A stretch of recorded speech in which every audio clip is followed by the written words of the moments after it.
AITA for leaving my Bumble date stranded at a restaurant after she admitted she was going to her guy best friend's place after the date. A couple of months ago, I matched with Anna on Bumble. From the very beginning, I felt like we had an amazing connection. Anna was charming, funny, and genuinely engaging in all our conversations.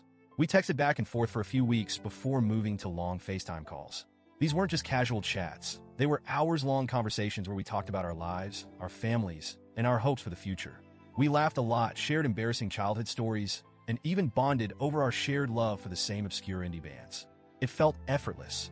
And for the first time in a long time, I thought I'd found someone who truly got me. After a few weeks of texting and calling, we finally decided to meet in person. I was excited but nervous. I wanted to make a good impression, so I suggested we go to this nice restaurant I've been wanting to try. It was a bit out of the way for both of us, but I thought it would be worth it. When I mentioned it to Anna, she seemed genuinely excited. She also asked if I could pick her up and, after the date, drop her off at her best friend's place because they had a movie night planned. She explained that her best friend, Josh, was like a brother to her and that they had a standing tradition of hanging out once a week. At the time, I didn't think much of it. I've had female friends who were just friends, so who was I to judge? The night of the date, I picked Anna up, and she looked absolutely stunning. She was wearing this simple but elegant dress that perfectly matched her personality, effortlessly classy. On the way to the restaurant, we talked and laughed like we always did. The car ride felt like an extension of our FaceTime calls, and I felt more and more confident that this was the start of something special. The restaurant was amazing. We shared appetizers, tried each other's dishes, and even ordered a dessert to split. Anna had a couple of drinks, and since I was the designated driver, I stuck to water. The conversation flowed so naturally that it felt like we'd known each other for years. By the time we finished dinner, I was already thinking about when I could see her again. That's when everything changed. As we were wrapping up and waiting for the check, Anna casually mentioned, "Hey, can you drop me off at Josh's after this?" It took me a second to process, but then I remembered. Josh was the name of her guy best friend. At first, I didn't think much of it, so I asked, "Wait, who's Josh again?" Anna hesitated for a moment, then gave me an awkward smile. "Oh, Josh is my best friend. We hang out all the time. He's the one I'm having the movie night with tonight." Something about the way she said it made me pause. There was a slight nervousness in her voice, and I couldn't help but feel like there was more to the story. Trying to sound casual, I asked, "So, what's the deal with you two?" Anna sighed and looked down at her hands. "Okay, I want to be honest with you because I really like you, and I think you deserve to know the truth. Josh and I have been best friends for years, and sometimes, during our movie nights, we make out. But it's not a big deal. It's just a casual thing between friends." I felt like someone had punched me in the stomach.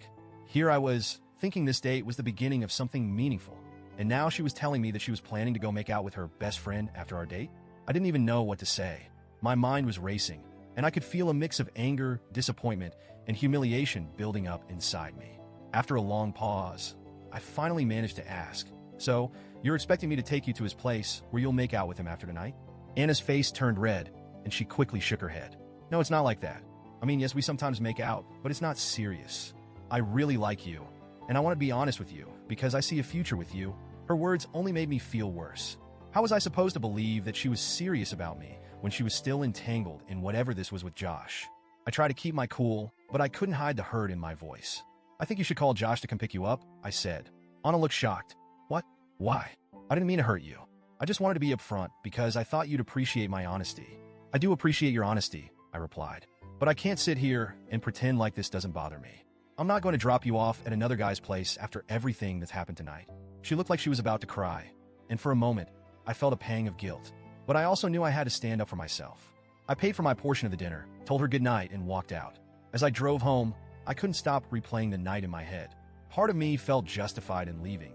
I had every right to set boundaries and remove myself from a situation that felt disrespectful.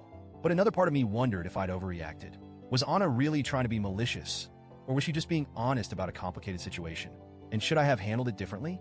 When I got home, I called my sister to vent and get her perspective. My sister is usually my voice of reason, but this time, she surprised me. She said I was in the wrong. "You shouldn't have left her stranded," she said, "especially after she was being upfront and honest with you. That's not how you treat someone you care about." I tried to explain my side. How could I be expected to wine and dine someone, only to turn around and play chauffeur to the guy she's clearly still tangled up with?